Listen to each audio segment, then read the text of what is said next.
Hello tout le monde. Alors aujourd'hui j'avais des poires qui étaient bien mûres, donc je ne savais pas quoi faire, donc j'ai choisi de faire une flognarde aux poires. Donc pour faire la flognarde aux poires, on aura besoin de 30 g de beurre coupé en morceaux. On aura besoin donc de poires, 700 g de poires bien mûres, donc j'ai préalablement épluché. Ensuite on aura besoin d'un jus de citron, ainsi que de 4 œufs, 100 g de farine, 100 g de sucre en poudre, 700 g de lait froid, donc je l'ai laissé au frigo, et une cuillère à café de sucre vanillé. Et bien sûr notre petit moule. Donc j'ai coupé les poires et j'y ai versé donc le jus de citron que maintenant je vais disposer dans ma tourtière. Donc voici, donc j'ai disposé donc les poires, donc elles sont mûres, donc forcément elles sont pas très jolies, hein. Moi je les ai disposées dans mon moule. Maintenant nous allons réserver donc le moule au frais. Et en attendant, nous allons préparer l'appareil.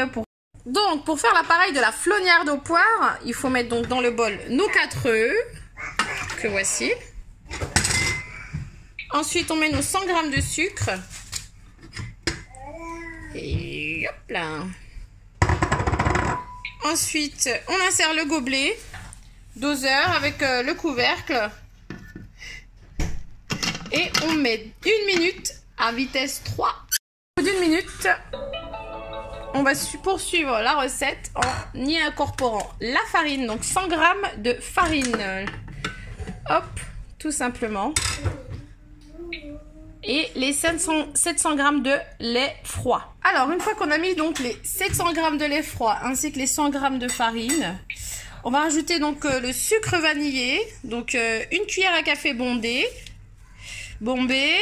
Ensuite, on insère le gobelet, le couvercle, 30 secondes, vitesse 4.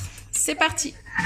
Ensuite, donc, comme l'indique le Thermomix, nappez les poires de cette préparation et parsemez de petits morceaux de beurre.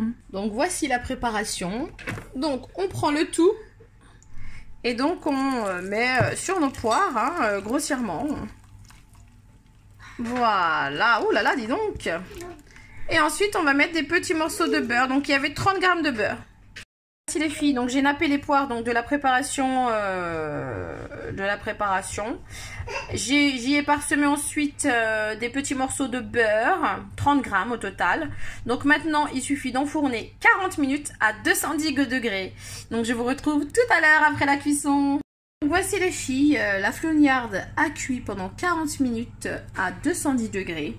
Maintenant, vous devez laisser refroidir pour déguster froid.